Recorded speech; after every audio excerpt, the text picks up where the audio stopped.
हमारा सपना प्रदूषित भूमि और जल की बहाली, पुनर्ग्रहण और शुद्धिकरण, हरिधारा, शुद्ध पर्यावरण, सभी के लिए स्वच्छ और प्राकृतिक जल।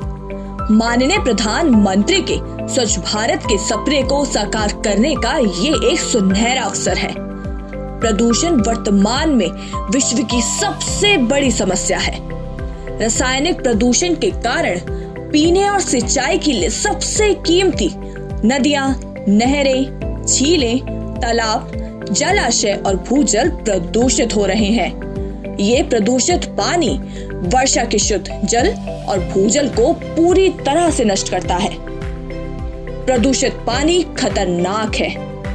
भारत में 21% संक्रामक रोग जैसे डायरिया, कॉलेरा, टाइफाइड और पोलियो प्रदूषित पानी से जुड़े हैं। किसी भी समय दुनिया के अस्पताल के आधे बेड पानी से संबंधित रोगियों से भरे होते हैं। विश्व स्वास्थ्य संगठन, यूनिसेफ और विश्व बैंक की रिपोर्ट के अनुसार अनुमानित सालाना 12.6 मिलियन लोग पर्यावरणीय जोखिम से मरते हैं। कम और मध्यम आय वाले देशों में लगभग 95% वयस्क और बच्चे प्रदूषण से जुड़ी बीमारियों से प्रभावित होते हैं। गरीब लोग जो खुद को बचा नहीं सकते अक्सर सबसे ज्यादा पीड़ित होते हैं। अगर हर घंटे जंबो जेट क्रैश हो जाए या बच्चों से भरी 90 स्कूली बसें रोज दुर्घटनाग्रस्त होती हों जिसमें कोई ना बचता हो तो दुनिया ध्यान देगी। किंतु प्रदूषित पानी के कारण हर दिन ये होता है, जो शायद कोरोना वायरस से भी ज्यादा है।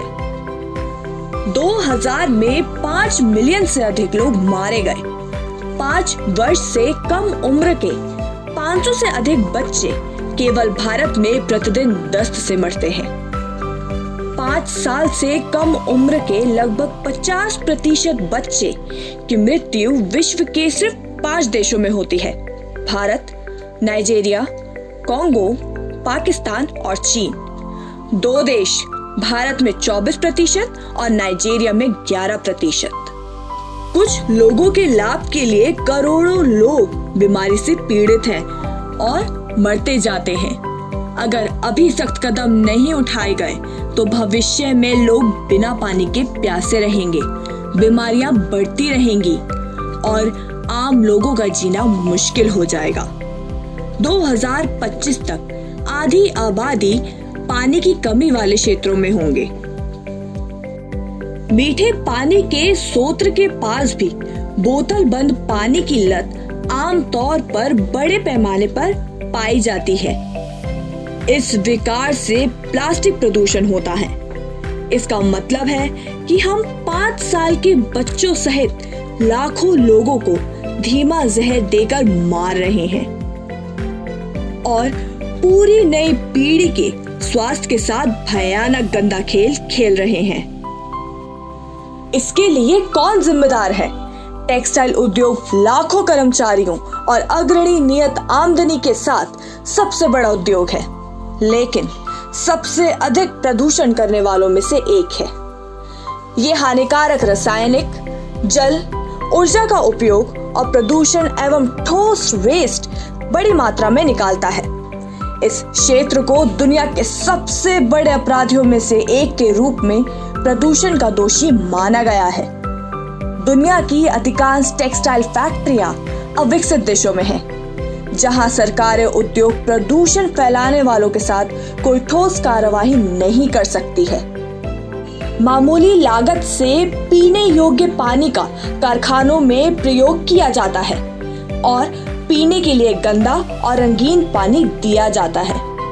ये प्राकृतिक संतुलन और संसाधनों को उच्च स्तर पर नुकसान पहुंचा रहा है। प्रदूषित भूमि और पानी का शुद्धिकरण और पुनर्स्थापना करने की लागत रोकथाम से कई गुना अधिक होगी। इसे फिर से सामान्य करके योग्य करने में दशकों लगेंगे। इसलिए इसका दुष्प्रभाव नई पीढ़ी को वर्षों के लिए भुगतना पड़ेगा। इस क्षेत्र के अधिकांश लोगों के पास तकनीकी शिक्षा ना होने के कारण पारंपरिक और पुरानी तकनीकी से काम कर रहे हैं। अनुसंधान और विकास एवं प्रशिक्षण केंद्र उपलब्ध नहीं है। विश्व बैंक, EPA, IFC, WHO जैसे कई संगठन इस समस्या को हल करने के लिए समर्थन और योगदान दे रहे हैं, लेकिन क्षमा करें, दुर्भाग्य से लाखों डॉलर खर्च करने के बावजूद जल उपचार की प्रणाली में असफल है। नियमों को लागू नहीं किया जाता है, जिससे स्वच्छता में सुधार नहीं होता है।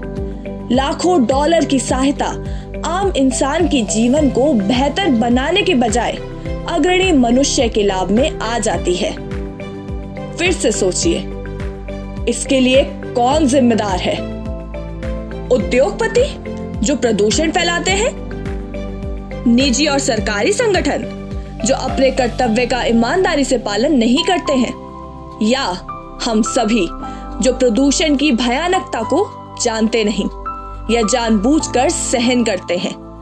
हमारा सपना प्रदूषित भूमि और जल की बहाली, पुनर्स्थापना और शुद्धिकरण, हर किसी के लिए हरिधरा, शुद्ध पर्यावरण, सभी के लिए स्वच्छ और प्राकृतिक जल। इस परियोजना को सफल बनाने के लिए धन के अलावा कई कारकों को नियोजित करना चाहिए। ये आधुनिक टेक्नोलॉजी को अपनाए बिना संभव नहीं है। रोकथाम इलाज से अधिक बेहतर है। अधिक महत्वपूर्ण क्या है, विकास या पर्यावरण? हम पर्यावरण मूल्य की रक्षा करके औद्योगिकरण कैसे कर सकते हैं? वे सबसे अधिक महत्वपूर्ण है। सामान्य मानव के स्वास्थ्य और शुद्ध पानी के लिए हम निम्नलिखित मुद्दों के साथ इस परियोजना को संभव और सफल बनाने के लिए प्रतिबद्ध है। लोगों में जागरूकता फैलाना, प्रदूषण को रोकने और कम से कम करने के लिए आधुनिक तकनीकी का आविष्कार और उपयोग करना, प्रदूषित भूमि और जल की बहाली, पुनर्स्थापना और शुद्धिकरण, ठोस कदम उठाने जैसे कानून को सख्ती से लागू किया जाए।